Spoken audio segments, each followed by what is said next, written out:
तो जनाब, Pakistan cricket board के चेयरमैन नजम सेठी के सख्त मौक़िफ़ और दो टोक जवाब के बाद क्या भारत ने वाकई घुटने टेक दिए हैं? एक बड़ी अपडेट क्या है जो सामने आई है, इस पर बात करेंगे, क्योंकि भारत के जो दो बगल बच्चे इस वक्त बने हुए हैं, यानी कि श्रीलंका और बांग्लादेश, उन दोनों की जानिब से एक तकरीबन ग्रीन सिग्नल आया है। ईमेल्स मौसूल हुई हैं पाकिस्तान क्रिकेट बोर्ड को। नजम सेठी ने जब बहुत ज़्यादा मिन्नतें करने के बाद और जब बहुत ज़्यादा ऑप्शंस देने के बाद देखा कि भारत टस से मस नहीं हो रहा और जय शाह की साजिशें अपने अरूज पर हैं, तो कल फिर मौक़िफ़ दिया उन्होंने भारत में ही उनके चैनल्स को इंटरव्यू देते हुए कि जनाब ठीक है, अगर आप नहीं आ रहे तो हम भी फिर ऐसा ही करेंगे, हम भी यही कहेंगे कि हमें भी फिर हाइब्रिड मोड पे खिलवाया जाए और हम भी फिर कहेंगे कि हमें भी कंसर्न्स है सिक्योरिटी के भारत में। तो उसके बाद कहा यह जा रहा था कि कुछ ना कुछ बर्फ़ पिघलेगी। अब बर्फ़ पिघली तो है, लेकिन भारत ने थोड़ा सा वही अपना जो शातिर रवैया है वो अपनाया है, ख़ुद कोई मौक़िफ़ नहीं दिया। और अब सामने आई हैं ईमेल्स। वो क्या ईमेल्स हैं उन पे बात करेंगे, और साथ साथ आपको बहुत से ऐसे मनाज़र अब देखने को नहीं मिलेंगे जो आपने 92 के वर्ल्ड कप में देखे थे, 96 के वर्ल्ड कप में देखे थे, ऐसे शॉट्स जो आपने अपने पसंदीदा खिलाड़ियों को देखा था। बहुत अहम तब्दीलियाँ हो गई हैं क्रिकेट कवानीन में। क्या तब्दीलियाँ हुई हैं, आईसीसी ने क्या रूल्स चेंज किए हैं, उनके हवाले से आपको बताएंगे। लेकिन मसला तो हमने शुरू किया था नजम सेठी के उस बयान से और फिर उस पर आज रद्द अमल से। तो अब ईमेल्स आ चुकी हैं, बांग्लादेश से भी आई है, पाकिस्तान क्रिकेट बोर्ड के एक ईमेल मौसूल हुई है, श्रीलंका से भी मौसूल हुई है। अब वो ईमेल सामने नहीं आई, सहाफ़ियों को भी अभी तक नहीं मिली हैं कि उनमें क्या मौक़िफ़ इख्तियार किया गया है, क्या कहा गया है। लेकिन ये चीज़ सामने आई है, ये बात आउट हुई है, ये ख़बर इस तरह से रिपोर्ट हो रही है कि जैसे एक बहुत बड़ी कामयाबी है, लेकिन मैं समझता हूँ काफ़ी कबल वक्त है। मेरे ख्याल में अभी आपको कोई डोंगरे बजाने की, इस तरह से बहुत ज़्यादा शादियाने बजाने की ज़रूरत नहीं है। देखो ईमेल्स में क्या है, क्योंकि एशियन क्रिकेट कौंसिल का अब इजलास तलब कर लिया गया है। उस इजलास में आपको पता है कि जय शाह खुद ही सब कुछ हैं।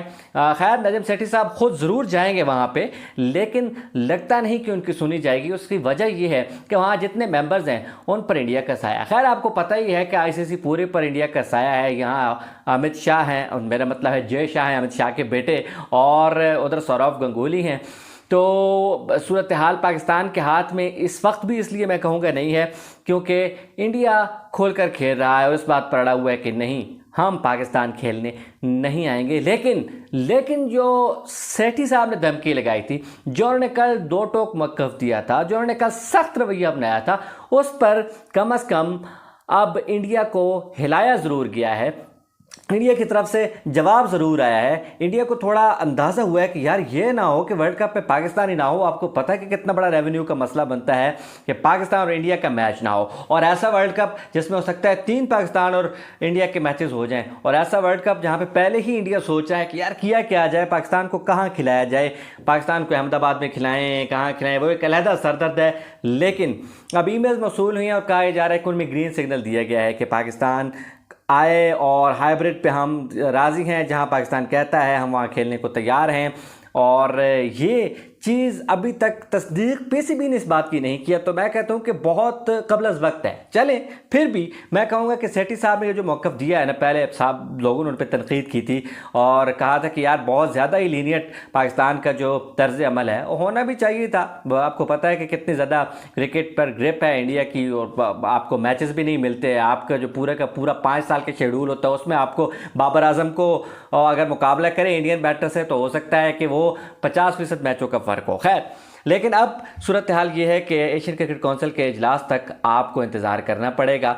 हाँ, आपने एक बार इंडिया को ज़रूर अपना मैसेज रिकॉर्ड करवा दिया है। अब कवानीन क्या चेंज हुए हैं जनाब, उस पर बात करते हैं।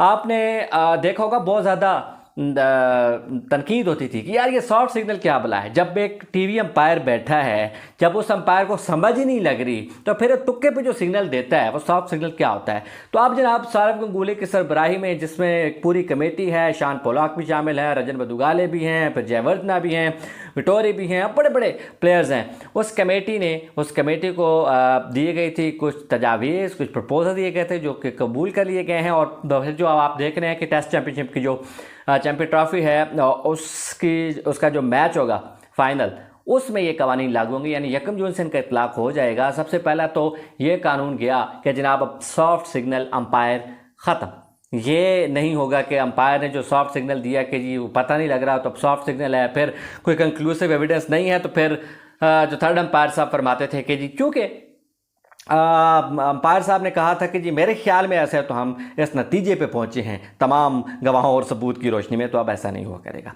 अब ये होना है जनाब के बग़ैर कोई इशारा वशारा किए, तकरीबन बात वहीं पे है वैसे, इशारा वगैरह किए बगैर डायरेक्ट राब्ता करेगा अंपायर और कहेगा यार मुझे तो ये लगता है, यानी दुनिया को नहीं बताएगा कि मुझे क्या लग रहा है, अंपायर को फिर ही वो अपना सॉफ्ट सिग्नल ज़रूर देगा। तो खैर ये एक तब्दीली आई है, सॉफ्ट सिग्नल अब नहीं होगा। बहुत ज़्यादा इस पर तनकीद हुआ करती थी, तो उसका हाल ये निकाला गया कि अब सॉफ्ट सिग्नल को जो अलामती तौर पे तो निकाला जाए ना कम से कम। और फिर दूसरी बात जो हेलमेट वाली है कि जनाब हेलमेट पर सख्त पाबंदी होगी ना पहनने पर। अब आप कहीं भी आप जो है ना इंटरनेशनल क्रिकेट में बगैर हेलमेट के नहीं जा सकते। आपने इंजमामुल हक को बगैर हेलमेट के छक्के लगाते हुए देख लिया, आपने बड़े बड़े प्लेयर्स को वेस्ट इंडियन बेवरेजर्स और बाकी सबको देख लिया। अब ये ऐसा नहीं हुआ करेगा क्योंकि अभी SOP हो गया है कि आप आएंगे ग्राउंड में तो आप हेलमेट पहनेंगे, और सिर्फ बैटर तो पहनेगा ही पहनेगा। अब जब कीपर आपने देखा कि स्पिनर के तौर आगे आता है स्पिनर के लिए, तो तब भी कीपर SOP के तौर पर पहनेगा। फिर आप जब सीली पे खड़े हैं तब भी आपको हेलमेट पहनना पड़ेगा। तो हेलमेट पर बड़ा जोर दिया गया है कि जनाब हेलमेट पहन के रखना है, हेलमेट को आप छोड़ नहीं सकते। तीसरा जो अहम कानून जिसमें तब्दीली हुई है वो फ्री हिट का कानून है कि नो बॉल है, फ्री हिट है। और पहले ये होता था जिस तरह से विराट कोहली का आपने देखा कि उन्होंने शॉट लगाई थी वर्ल्ड कप के मैच में, इंडिया और पाकिस्तान का जो मैच था, और फिर वो नो बॉल थी तो फिर उन्होंने जो रन्स बनाए थे वो एक्स्ट्रा काउंट हुए थे। अब एक्स्ट्रा काउंट नहीं हुआ करेंगे, वो जो रन्स हो गए, यानी बॉल आई, नो बॉल थी, फ्री हिट के बाद फ्री हिट वाली बॉल थी, चांस था, फ्री हिट चांस, उस पर बॉल हुई, विकेट्स को लगी, जैसे भी प्लेयर ने रन्स बना लिए तो वो बैटर के काउंट होंगे, वो अब एक्स्ट्राज नहीं होंगे। तो ये वो कवानीन है जिनमें तब्दीली सामने आई है, और अब आप इनका इतलाक भी 1 जून से देख लेंगे, और आइंदा फिर आपको इन्हीं में जो है वो खिलाड़ी इन पर अमल करते हुए नज़र आएंगे। तो ये थी जी आज की 2 अहम अपडेट्स जो आपसे शेयर करनी थी।